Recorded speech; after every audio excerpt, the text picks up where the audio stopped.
Hoy vamos a ver, quedamos la vez pasada en los procedimientos indígenas, ¿sí? Si recuerdan, vamos a recapitular un poco. Vimos los principios y garantías establecidos en la Ley Orgánica para la Protección del Niño, Niña y Adolescente, del artículo 538 al 550, ¿sí? Sí, no, que se acuerdan que quedamos en el artículo 550 de los procesos a los adolescentes indígenas. Si mi memoria no me falla, quedamos allí, en los procesos a los adolescentes indígenas, que eran parte de los principios y garantías fundamentales. Y quedamos en que hoy íbamos a ver lo que era la jurisdicción penal, el concepto, las formalidades, los actos procesales, los hechos jurídicos, las nulidades en el Código Orgánico Procesal Penal y la eficacia de la ley procesal penal si nos da tiempo. Pero bueno, vamos a hablar un poquito de la jurisdicción. ¿Qué es la jurisdicción para ustedes? A ver, el que quiera participar. ¿Qué es jurisdicción? En términos generales, es la potestad de administrar justicia por parte de una institución con competencia para eso. Exactamente. Bueno, jurisdicción. Si nos vamos al vocablo latino, se desprende de dos palabras latinas, juris y dictio. Juris, derecho, y dictio, decir, dicción, decir el derecho. Esa es, en definitiva, o sea, decir el derecho, la potestad efectivamente de decir el derecho. ¿Quién ejerce la potestad de decir el derecho? Los operadores de justicia, los jueces, ¿verdad? Tienen esa potestad, tienen ese poder de decir el derecho. Muy impropiamente se ha tendido a asimilar jurisdicción con competencia y son totalmente diferentes. Recuerden que la competencia es la medida de la jurisdicción. Todos los jueces tienen la potestad de administrar justicia, de decir el derecho, porque tienen ese poder, pero no todos los jueces tienen competencia. Vámonos al plano de adolescentes. Los jueces de adolescentes son jueces naturales y tienen la jurisdicción de decir derecho en su ámbito de especialidad. Por eso es jurisdicción especializada. ¿Estamos de acuerdo con eso? Si no fuera jurisdicción especializada y no tuvieran la potestad de administrar derecho en esa rama o en esa especialidad o en esa área en particular, sería jurisdicción ordinaria. Por eso los jueces de adolescentes, inclusive de los de violencia de género, se llaman jurisdicciones especiales, porque se diferencian de la ordinaria, tienen sus mecanismos, sus instituciones procesales individualizadas y propias, y son jurisdicciones totalmente únicas, por decir. Un juez, si nos vamos al plano de Venezuela, es juez en la República Bolivariana de Venezuela, en toda Venezuela, pero su competencia va a estar limitada en cierto ámbito, inclusive cuando hablamos de competencia en materia territorial, en materia de cuantía, en materia como tal. Por eso es que se dice que la competencia es la medida de la jurisdicción y todos los jueces tienen jurisdicción, pero más no competencia. ¿Estamos claros con eso, doctores? Efectivamente, la jurisdicción, potestad de decir el derecho. ¿Quién lo dice? Los jueces de la República, que tienen esa potestad de decir el derecho. Y efectivamente la competencia es la medida de la jurisdicción. ¿Y qué es la competencia? Es esa atribución, es esa esfera de acción donde se va a desenvolver el juez, sea en su territorio, en su materia propiamente. En el caso particular, como les indiqué, bueno, jurisdicción especializada, los jueces de responsabilidad penal de adolescentes solamente tienen la potestad de administrar justicia. En el caso particular, bueno, aquí en el Táchira, jurisdicción, circuito judicial penal del Estado Táchira, más cerrado, por decirlo así, en su propia sección penal de adolescentes y son jueces especializados solamente para esa materia del sistema de justicia penal. Si son jueces de la República, lógicamente, pero solamente están facultados para decir el derecho en el Estado Táchira y en jurisdicción especializada. Un juez de sistema de responsabilidad penal de adolescentes, pues lógicamente no puede emitir y decir el derecho en jurisdicción ordinaria. No se puede tomar atribuciones que pues no son propias de él y por decir no puede ir a celebrar una audiencia de calificación de flagrancia porque no tiene la competencia. Está nombrado y efectivamente, bueno, los jueces los nombra el Tribunal Supremo de Justicia en comisión, en sala plena, y efectivamente están nombrados para un cargo específico, no son nombrados tampoco para constituir un tribunal en ese momento, ni demás. Por eso tienen jurisdicción especializada y esto lo habla inclusive el artículo 55. del Código Orgánico Procesal Penal, que me permito leer. 55. Jurisdicción penal. Y aquí hace la distinción. La jurisdicción penal es ordinaria o especial en los términos establecidos en la Constitución de la República Bolivariana de Venezuela y en las leyes. Efectivamente, dos jurisdicciones, ordinaria y especial para el sistema de adultos y la especial tanto para el sistema de justicia penal juvenil como para la parte de los delitos de violencias de género, inclusive jurisdicciones, bueno, ya militares otra cosa, pero sin embargo pudiera decirse que no es jurisdicción especializada porque también tiene su radio, su esfera de acción. ¿Ok? Bueno, en cuanto a las formas de actuar del juez de responsabilidad penal de adolescentes, si bien es cierto, esa jurisdicción especializada es muy parecida a la jurisdicción ordinaria, porque también se compone de ¿qué? Jueces de control, jueces de juicio, jueces de ejecución, y no hay una corte como tal accidental constituida aquí en el Táchira, o sea, que esté nombrada solamente como Corte de Apelaciones del Sistema de Responsabilidad Penal de Adolescentes. Solamente existe una sala accidental que se constituye efectivamente cuando recurren. Hay algún tipo de apelación en materia de responsabilidad penal y se constituye como sala accidental, pero son las mismas jueces de la Corte de Jurisdicción Ordinaria que asumen esa competencia y revisan porque tienen la facultad para hacerlo.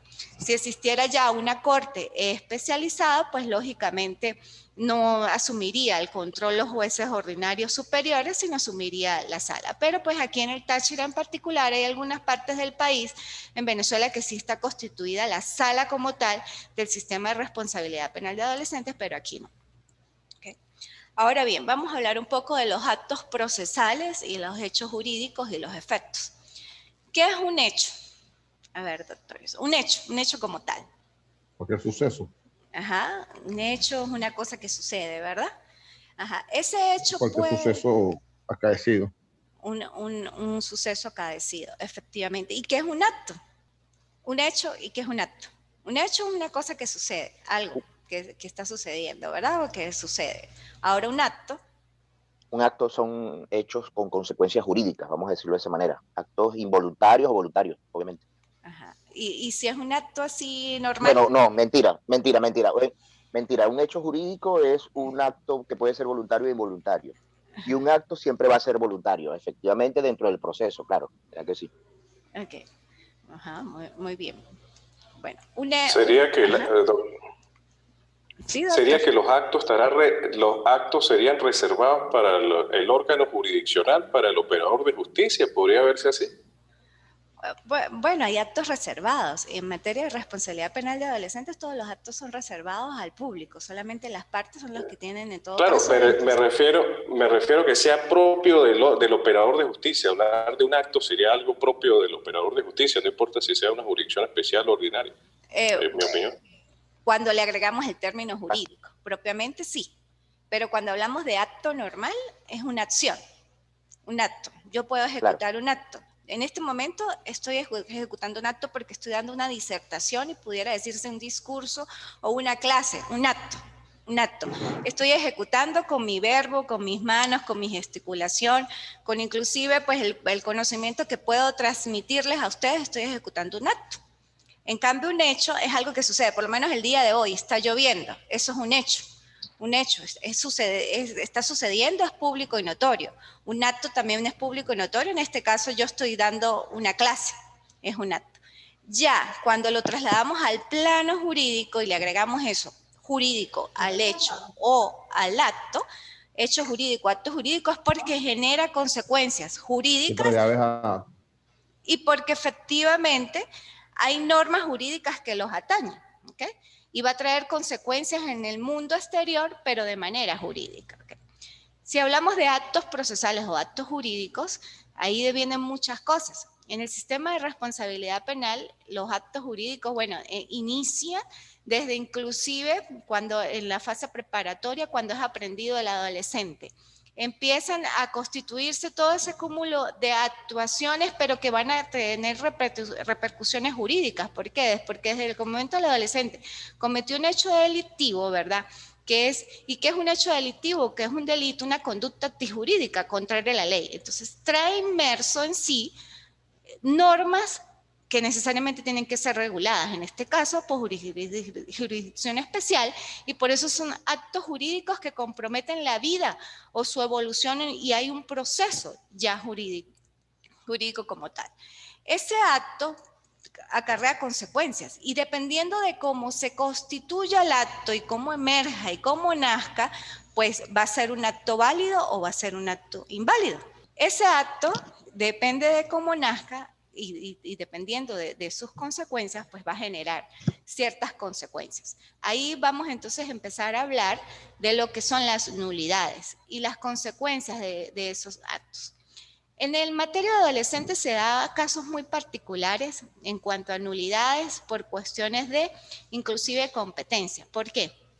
Un adolescente o una persona que comete un hecho delictivo, vamos a verlo así, en el momento que es aprendido, si supongamos su apariencia y su fisonomía puede generar la duda, y en ese momento no tiene algún tipo de identificación, pero él se identifica y los funcionarios actuantes lo observan y sí, al parecer se ve como mayor de edad, joven, adulto, dice, sí, soy Pedro Pérez y tengo 18, 19 años.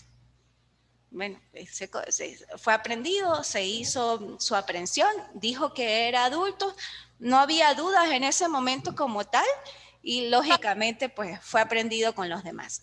¿Qué pasa cuando ese joven adulto observa su proceso y verifica que efectivamente pues no le conviene, pero que él es adolescente? Que lo dijo en ese momento que era adulto, porque casi siempre se da cuando son bandas o cuando son robos agravados de 2 o 3 personas, jóvenes y demás, que ellos como que quieren estar todos juntos.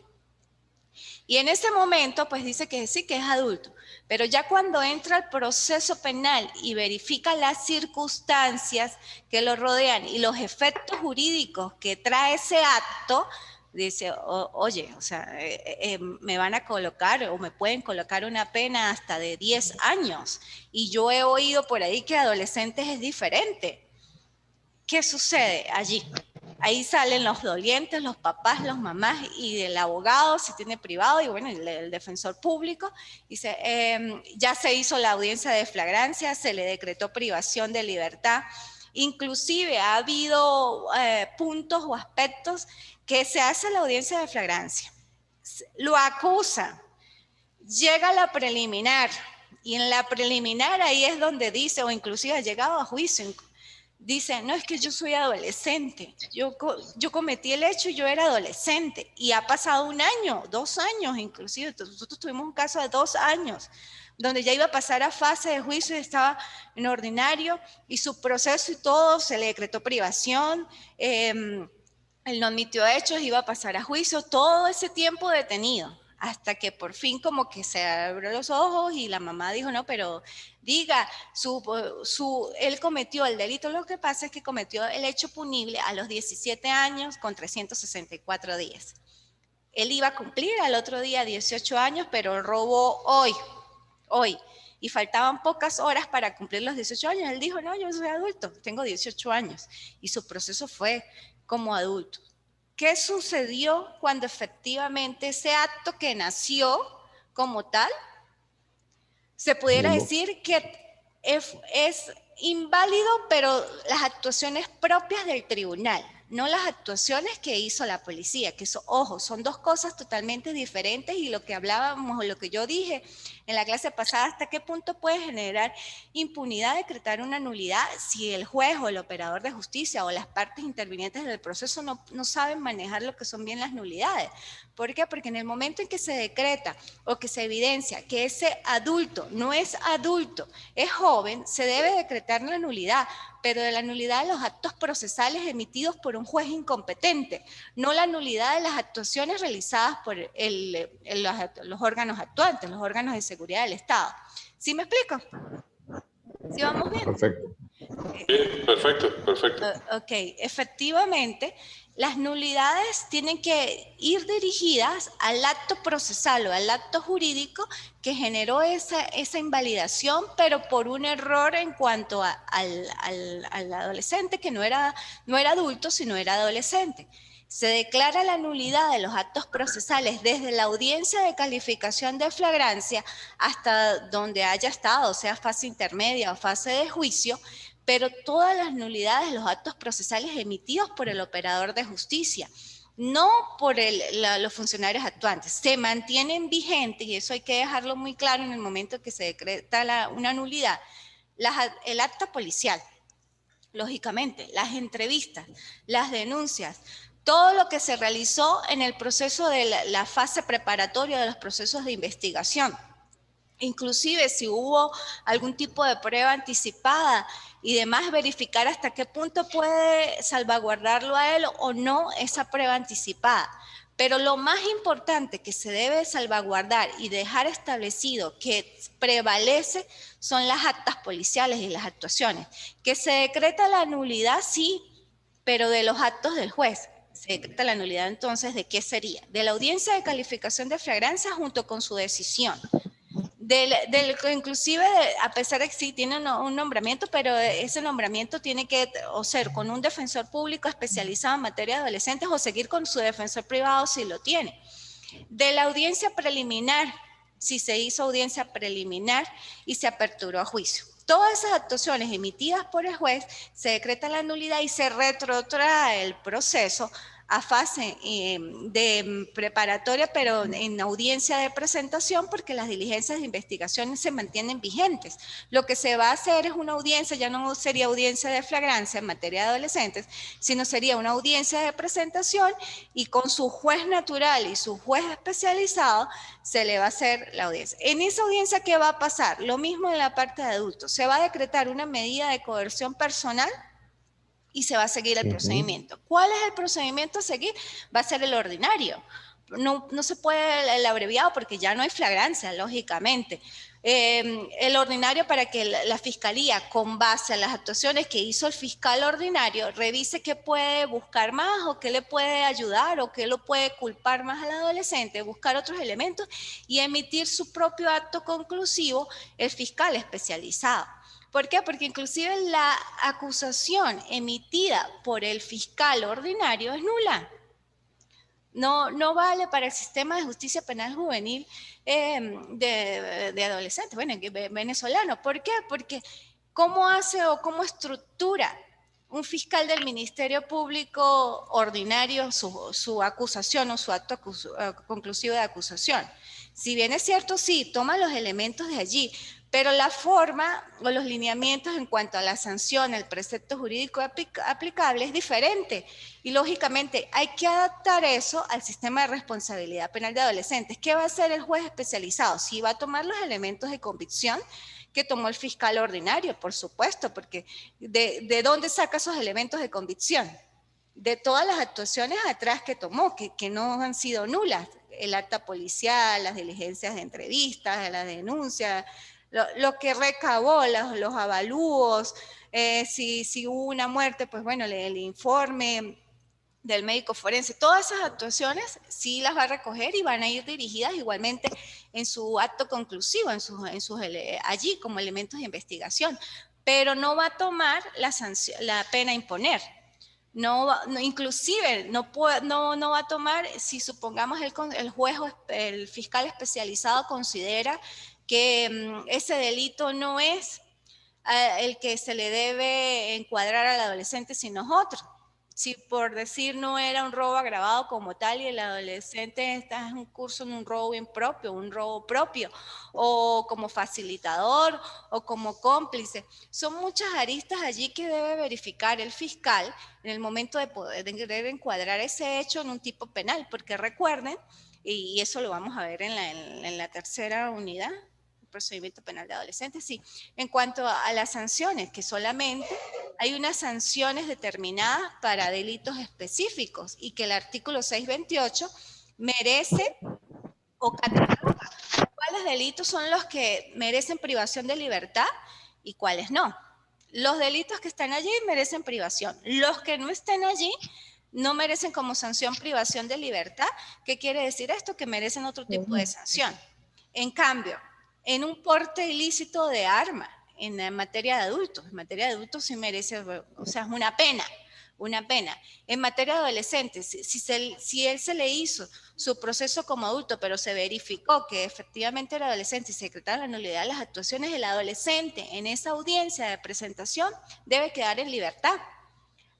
Supongamos 1 año o 2 años estando detenido por un porte, o 1 año, por decir, porque bueno, sí, se le encontró un arma tal y toda una, arrojó de que no tenía medios para asegurar su comparecencia a los sucesivos actos procesales, él no sabía de la ley, entonces estuvo mal asesorado, bueno, cualquier cantidad de cosas que pueden suceder y que suceden, y que efectivamente estuvo detenido todo ese tiempo. Cuando llega y se verifica que no era adulto y era adolescente, pero que estuvo detenido 1 año por un porte, imagínense.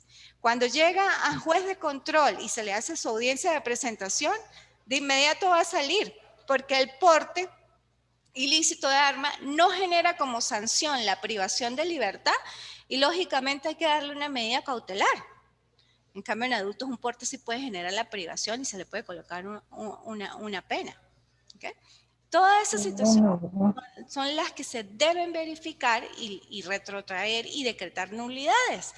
Nulidades cuando efectivamente, que es lo que más sucede en la práctica forense en materia de justicia penal juvenil, que efectivamente un adulto, un adolescente cometió un delito, se identificó como adulto, posteriormente fue verificado a través de su acta de nacimiento, por medio de su madre, del SAIME, o inclusive se estilaba mucho, ya últimamente no ha vuelto a suceder, pero se hacían pruebas antropométricas y dactiloscópicas cuando efectivamente ni siquiera tenía acta de nacimiento, pero él aseguraba que era adolescente.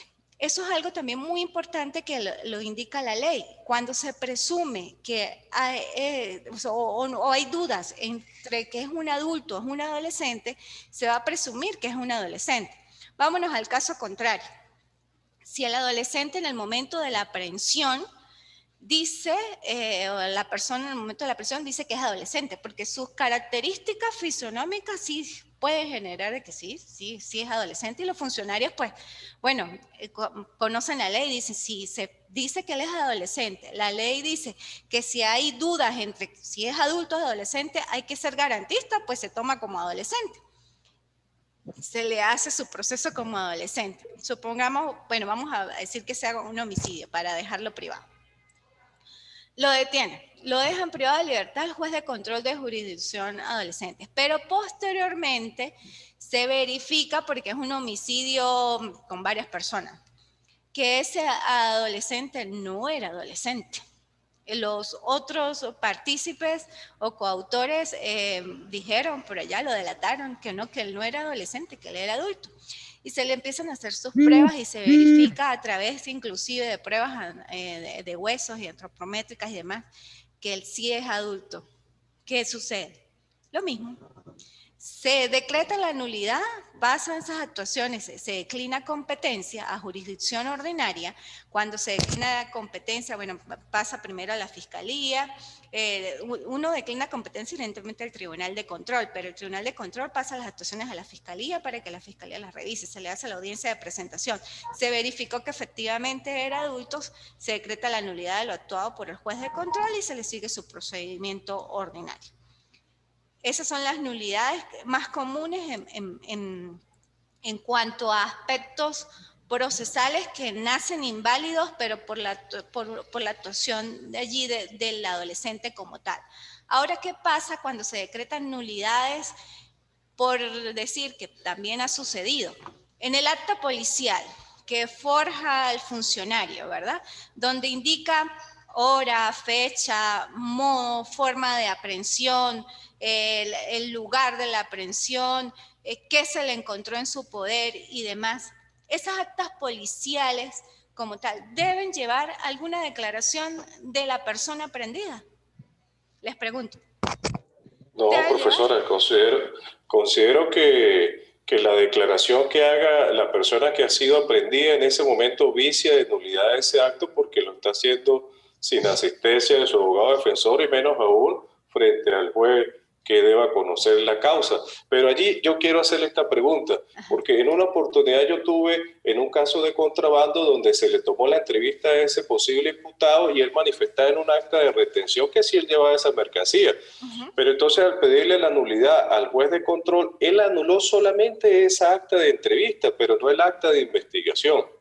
Y se llevó el proceso. Ahora la pregunta en concreto es, si esa entrevista se hace en la misma acta de investigación, ¿puede anular todo el acta o solo esas líneas donde él hace esa manifestación, o esa declaración, sin la asistencia de su defensor y frente al juez que corresponde? Eso ha sucedido, y sí. Cuando yo estaba de juez, y juez de control específicamente, se decretaba la nulidad sobre la porción, sobre esa parte donde él declaró. Y más si supongamos el funcionario actuante deja constancia por decir, y Pedro Pérez manifestó lo siguiente, 2 puntos, abre comillas.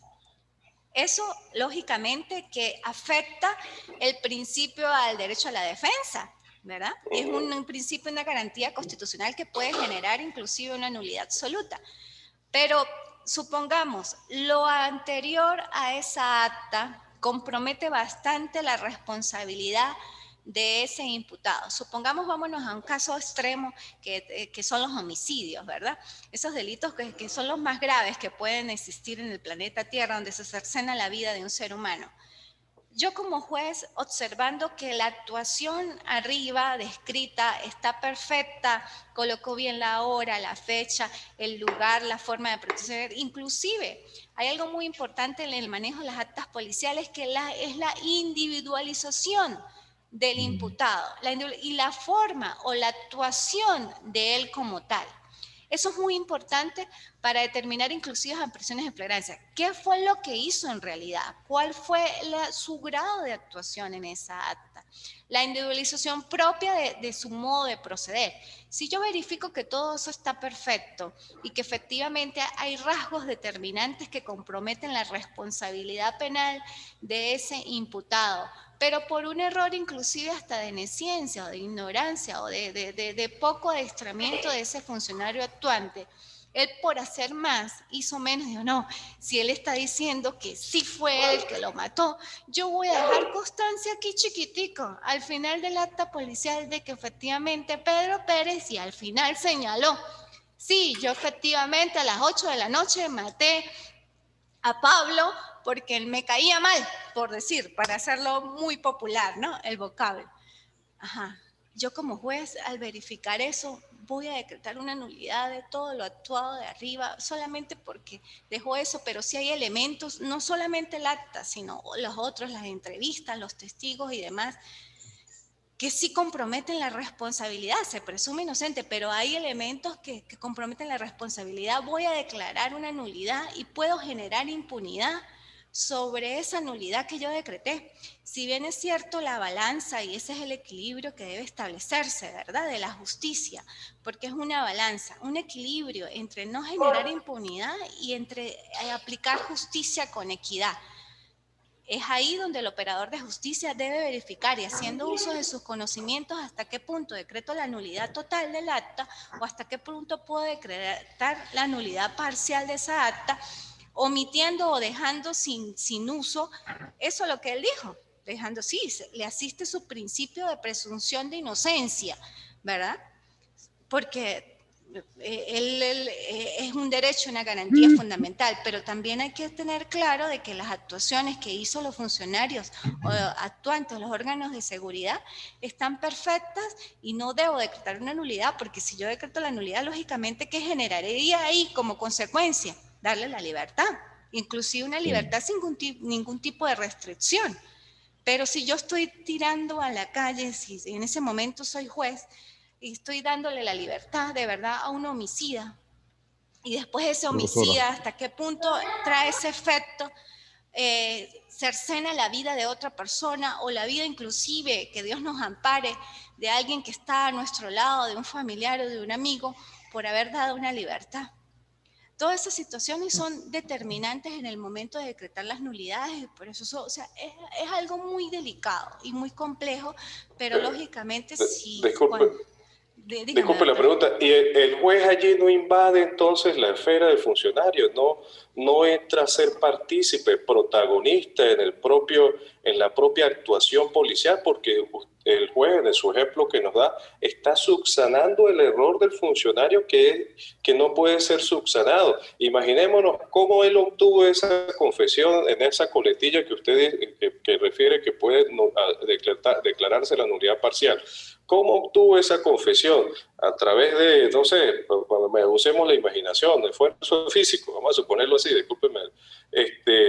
Pero el juez no estaría invadiendo entonces la responsabilidad propia del funcionario, porque la norma en 174 y siguiente dice que se declara la nulidad absoluta del acto. Sí. Ahí no dice que de manera parcial o un pedacito, es la nulidad completa. Esa es la pregunta que quiere. Sí, doctor. Ha habido casos efectivamente donde los defensores, y tienen la razón efectivamente, pero ¿qué sucede en eso? El juez, pero yo he observado en decisiones, inclusive no solo aquí del Táchira, sino a nivel nacional, donde el juez, ¿qué hace? Como para salvaguardar y tratar de no invadir la esfera y como por decir, voy a darle un poco de responsabilidad a ese funcionario que lo hizo mal. Atendiendo esa responsabilidad que hace, él saca copias certificadas de las actuaciones policiales y le envía al fiscal superior para que le abra un procedimiento de investigación a ese funcionario actuante que realizó actuaciones mal. Porque efectivamente, sobre la base de no generar impunidad, pero tampoco subsanar, como muy bien usted lo dice, una actuación errónea de un funcionario policial, pero tampoco no generar impunidad sobre esa actuación que fue deficiente del funcionario, envía eso ya. Ya otras veces, donde sí efectivamente, uno cuando yo era juez también lo hice, viendo verificaciones que efectivamente comprometían a ese funcionario y no había forma de subsanar y demás, lógicamente que se decreta una nulidad absoluta, se decreta una libertad sin medida de coerción personal y lamentándolo mucho, esa persona que sí pudiera tener responsabilidad en determinado hecho, hay que dejarlo libre y tratar que la fiscalía ordene, sigue el procedimiento ordinario, eso tampoco menoscaba de que siga una investigación. Lo que pasa es que la flagrancia como tal, ahí no va a operar porque generó una nulidad, pero eso no significa que la fiscalía siga con su investigación y que en la investigación ordene después una aprehensión. Que sí puede generar imposible. ¿Por qué? Porque esa persona que sí está efectivamente involucrada en ese hecho, ¿qué va a hacer? Se va a escapar, se va a ir y después no se va a conseguir. Son muchos efectos, y como inclusive habla el efecto mariposa en las películas. Un acto genera una reacción. Toda acción genera una consecuencia, toda acción genera una reacción. ¿Hasta qué punto esa reacción puede generar efectivamente efectos jurídicos dañinos para la sociedad y para mi entorno?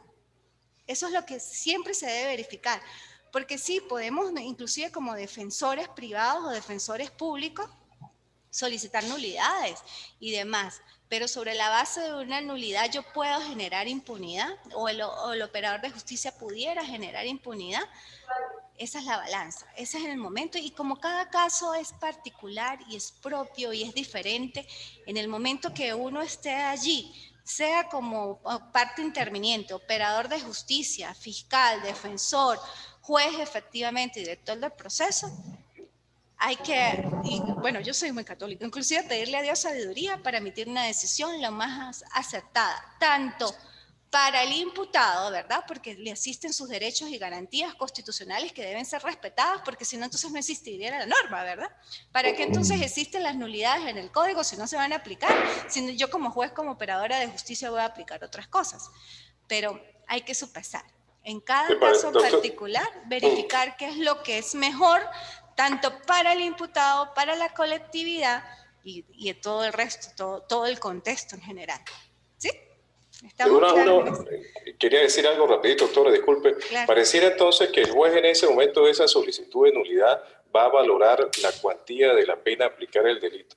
Yo no he visto en delitos de mayor cuantía, tráfico de droga de mayor cuantía, o violaciones, o homicidio, la declaración de nulidad que lleve como consecuencia una medida cautelar. Sí he visto en delitos cuya pena sea de menor cuantía. Pareciera que ese fuese el criterio del operador de justicia, ¿no? Quería dejarlo allí. Sí, sí, doctor.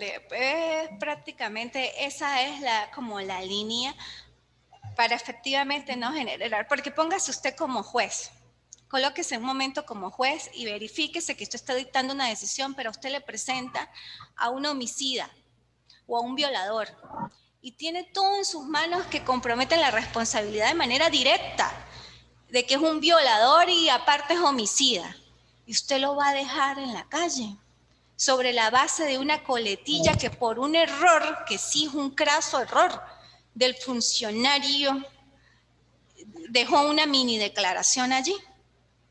Y usted va a poder dormir en la noche con esa conciencia de que usted dejó en la calle a un violador o un homicida, pudiéndolo inclusive mantener.